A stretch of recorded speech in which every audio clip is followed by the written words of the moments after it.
Nagbabalik ang PTV Balita ngayon. Nananawagan ng pagkakaisa si Pangulong Ferdinand R. Marcos Jr. sa paglilinis ng mga estero sa gitna ng sunod na pagbaha sa Metro Manila.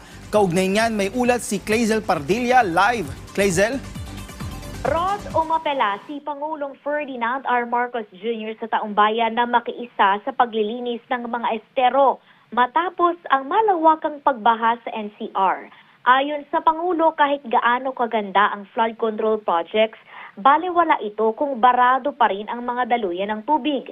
Sa paglulunsad ng bayanihan sa Estero Campaign sa Bully Creek, Pasig City nitong Sabado, iginiit ni Pangulong Marcos na dapat magtulungan ang lahat, kagaya na lamang ng gobyerno, lokal na pamahalaan at taong bayan sa paglilinis ng mga baradong estero na puno ng basura at mga halaman.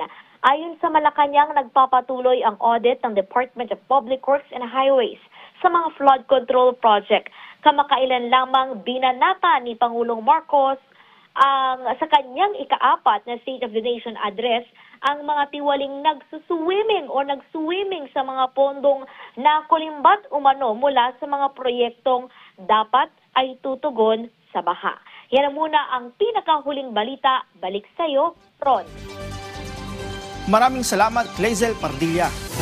Sa ibang balita, kasunod ng inaasahang makasaysayang hosting ng bansa ng FIFA Futsal Women's World Cup ngayong taon, iniutos ni Pangulong Ferdinand R. Marcos Jr. ang pagbuo ng Interagency Task Force para manguna sa paghahanda dito.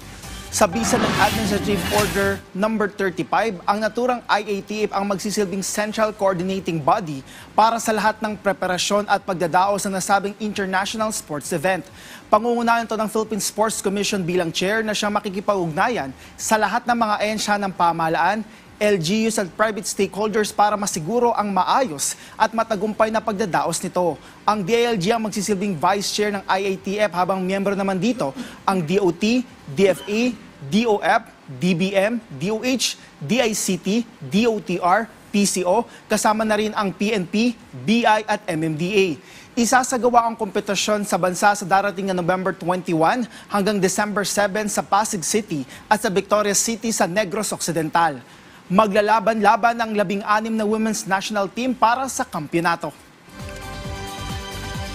At yan ang mga balita sa oras na ito. Para sa iba pang updates, i-follow at i-like kami sa aming Facebook at X sa @PTVPH. Ako po si Rod Lagusad para sa Pambansang TV sa Bagong Pilipinas.